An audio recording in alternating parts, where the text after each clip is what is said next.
Kita sempat membahas Lear D10 merupakan salah satu in-ear monitor yang menurut saya musikal dan wow. Kali ini kita kedatangan Tribrid Lear. Apakah akan strict wow-nya? Biar gak penasaran, bumper dulu.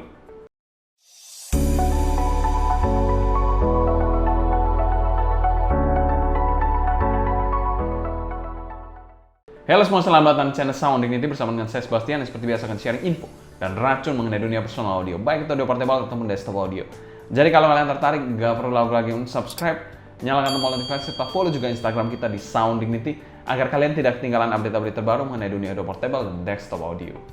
Lear sendiri saya tidak usah berpanjang lebar, merupakan salah satu butik brand dari China di mana mereka memproduksi in-ear monitor yang kita bilang cukup berkelas. Salah satu produk yang pernah kita bahas yaitu Lear D10. Kali ini kita akan kedatangan produk Tribrid. Ya, kalian tidak salah dengar, Tribrid in-ear monitor menggunakan satu dynamic driver, 3 balance armatur dan 2 elektrostatik.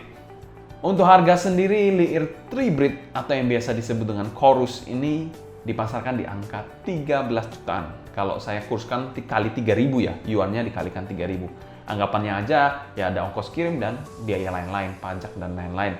Jadi kursnya saya anggap 3.000, jadi sekitar 12-13 jutaan lah untuk harga Tribrid Lear Chorus ini. Kalau dari sisi harga kita bilang ini monitor yang memang harganya cukup premium lah. Tapi disclaimer, ini adalah unit pinjaman, jadi kita tidak mendapatkan packagingnya ataupun mendapatkan kabel bawaannya. Untuk packagingnya sendiri kita akan skip bagian ini karena memang kita nggak dapat packagingnya, jadi kita nggak bisa dapat impresi dari unboxing ataupun kelengkapannya yang bawaan. Selanjutnya kita bahas build quality dari Lear ini. Untuk build quality-nya dari Lear ini kita akan bahas dari housing-nya aja, jadi kita nggak akan bahas dari kabel ke bawahnya, kita nggak akan bahas karena ini bukan kabel bawaannya, kita akan bahas mengenai housing-nya aja. Jadi memiliki housing yang berwarna hitam pekat sebenarnya, tapi sebenarnya ini transparan. Kalau dilihat secara khusus, kalian bisa lihat sedikit, ini ada siluet dari drivernya. Cuman kita bilang ini masih bisa dikategorikan cukup pekat sih, walaupun agak transparan dikit aja transparannya, tapi ini bisa dikategorikan pekat. Selain itu masih terdapat satu fan hole di bagian atas ini. Kalian bisa lihat di sini ada satu fan hole di bagian atas housingnya. Dan bahan housingnya sendiri adalah berbahan resin, yang menurut saya ini resinnya ini rapi banget dan presisi banget lah. Dan ada tulisan Chorus di sini, kalian bisa lihat Chorus, ada kodenya di situ. Nah, untuk nozzle-nya sendiri, nozzle-nya ini berbahan metal, ya berwarna silver seperti ini dan sudah ada mesh-nya. Dan ukurannya mungkin sekitar 5 mm-an lah, 5 mm ke atas lah untuk bagian nozzle-nya. Lalu kalau kita lihat ke bagian faceplate-nya ini masih mempertahankan faceplate yang unik dari Lear. Mereka mengeksekusi faceplate dengan sangat baik seperti Lear D10 kemarin. Sekarang Lear Chorus ini eksekusinya juga menarik banget menurut saya untuk bagian faceplate-nya, di mana ada serat-serat karbon dan juga silver flake-nya. Jadi keren banget. Serta ada tulisan Lear berwarna silver seperti ini. Untuk konektornya sendiri dia menggunakan konektor dual pin 0,78 mm. Jadi bisa menggunakan kabel yang universal ya, tanpa ada kebingungan. Kalau misalkan kayak KZ gitu kan menggunakan 0,75, ini masih mempertahankan 0,78 yang universal. Dan it's a good thing. Untuk build quality dari Lear ini mirip seperti D10, dia memiliki build quality yang mantap menurut saya. Tapi kita hanya menilai dari housingnya aja ya. Jadi kabelnya tidak kita nilai sama sekali. Dan untuk housingnya sendiri kami berikan skor B+. Salah satu eksekusi yang halus, presisi, dan juga wow. Selanjutnya kita bahas fitting dari Chorus ini. Lear Chorus ini memiliki housing yang memang cukup gendut dan besar. Mengingatkan saya pada BL2 atau Blessing 2 dari Moondrop. Pemakaian sendiri akan seperti ini, over ear dan regular to deep fit untuk pemakaiannya, dan terasa sedikit sesak kalau untuk telinga saya, walaupun pas sebenarnya, tapi ini memberikan efek yang memang cukup gendut lah di dalam telinga, jadi terasanya snug, agak sedikit sesak dan sedikit kurang nyaman bagi saya pribadi ya, karena telinga orang beda-beda tentu saja, dan ini subjektif.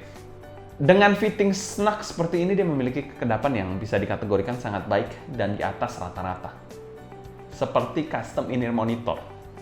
Dengan housing seperti ini, Liir chorus ini mungkin tidak akan terlalu versatile untuk kalian yang memiliki telinga dengan anatomi yang kecil. Jadi mungkin sedang ke besar, mungkin nggak akan bermasalah. Tapi kalau kecil, mungkin harus dicoba dulu lah.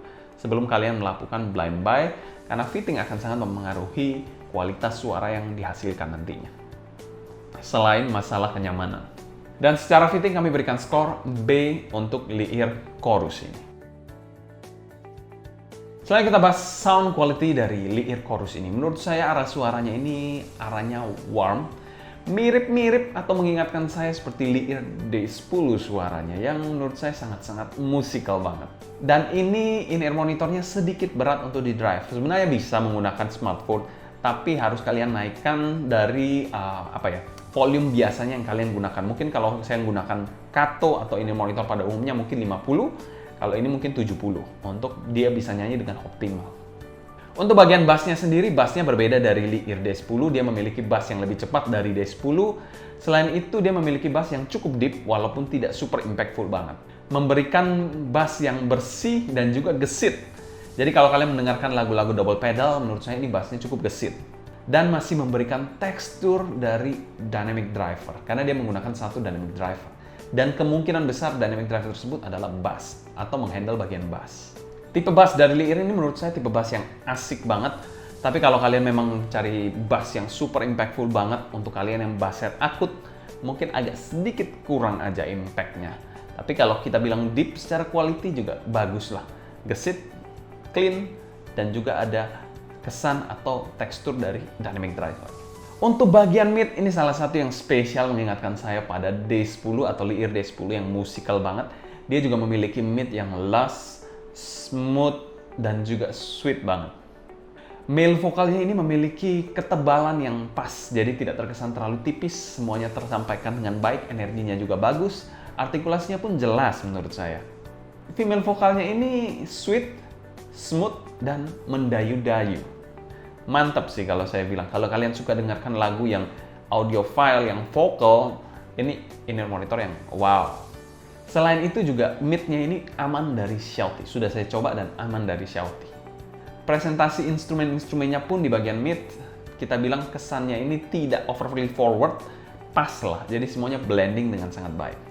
Untuk bagian treble-nya ini bisa dikategorikan pas. Tidak terkesan terlalu nyerang, tidak terkesan terlalu cering, tapi teksturnya ini masih dapat. Decay-nya pun bisa dikategorikan cukup cepat, jadi tidak bikin fatigue dalam jangka waktu pemakaian yang panjang. Kesannya ini bisa dikategorikan juga detail dan lively, tapi lively-nya ini terkesan agak sedikit di smooth ya. Jadi kesannya itu lebih ke arah nyantai dikit lah, daripada lively yang agresif. Airiness-nya pun juga cukup baik menurut saya. Dan secara keseluruhan kami berikan skor B+ untuk chorus atau Liir chorus ini. Frekuensinya ini sangat lengkap dari atas ke bawah menurut saya dari Liir chorus ini.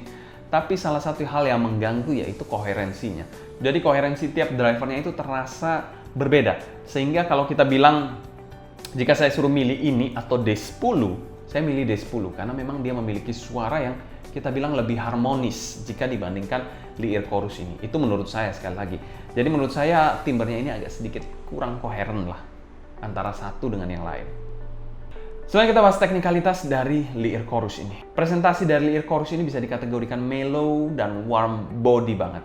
Timbernya ini bisa dikategorikan sangat baik menurut saya. Timber yang sangat-sangat baik, tapi sangat disayangkan timbernya ini masing-masing memiliki karakter yang kuat. Baik itu dari EST, balance armatur, dan juga dynamic driver.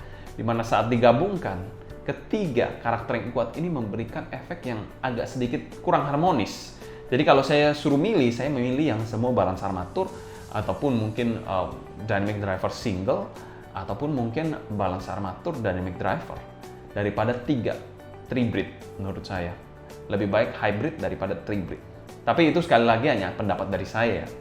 Untuk soundstage-nya sendiri menurut saya cukup menarik. Dia memiliki soundstage yang cukup lebar, ada kesan height dan depth-nya. Jadi mirip-mirip seperti bola kecil gitulah, 3D.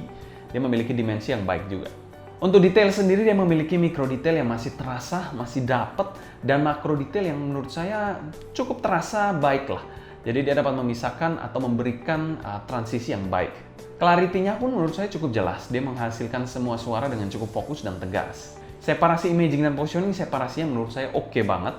Lalu kalau kita bilang imagingnya ini ada layering-nya dan terasa. Positioning-nya ini cukup menarik, dia memiliki positioning yang pinpoint dengan kesan 3D atau dimensional 3D. Dan secara umum kami berikan skor B+ untuk teknikalitasnya. Kenapa B+? Masih dipengaruhi oleh koherensinya. Koherensi mungkin bagi sebagian orang mungkin tidak terlalu berpengaruh, tapi bagi saya di Liir ini, ya mungkin bagi bagian in-ear monitor yang saya dengar mungkin tidak terlalu rewel saya, tapi di Liir ini cukup terasa lah. Dibandingkan Liir D10 yang menurut saya lebih harmonis, di Liir Chorus ini kurang harmonis. Ya itu pendapat saya sih. Tapi sekali lagi, kalau kita bilang seperti itu, konteksnya di sini seharusnya ya Liir Chorus ini memiliki harga yang lebih tinggi dibandingkan Liir D10. Yang harusnya juga lebih harmonis dibandingkan D10. Tapi kebalikannya, jadi ya itu sedikit permasalahan yang saya harus nitpicking lah, atau angkat juga kan. Selanjutnya kita bahas pro dan cons dari Liir Chorus ini. Cons dari Liir Chorus harganya kita bilang cukup premium, yaitu 13 jutaan, kalian dapat 3 Brit. Namun ya kita bilang suaranya TOTL oke, masih bisa dikategorikan atau disandingkan dengan TOTL di atas 10 jutaan. Tapi masalah atau cons keduanya yaitu selain harga ya, koherensi drivernya yang menurut saya tidak terlalu bagus. Sebenarnya karakternya cukup kuat masing-masing drivernya, tapi pada saat dijadikan satu tidak terlalu harmonis. Walaupun secara suara sebenarnya saya nggak terlalu bermasalah, tapi pada saat didengarkan bersama-sama, kan lagu itu suatu kesatuan dari nada bawah sampai nada atas. Jadi pada saat bersama-sama itu kayak agak belang-belang dikit aja.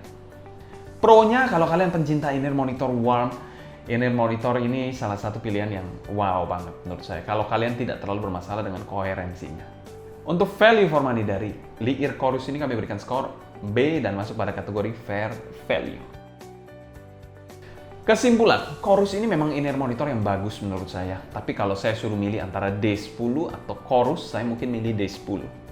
Walaupun Chorus ini masih membawa DNA yang musikal banget dari D10, tapi masalah koherensinya bagi saya sedikit mengganggu. Kalau kalian ada pertanyaan mengenai Liir Chorus ini, tulis pertanyaan kalian di kolom komentar di bawah. Mungkin sekian dulu untuk video kali ini. Saya Sebastian dari Sound ini pamit undur diri. Sampai jumpa di video berikutnya. Happy listening, stay healthy, and ciao!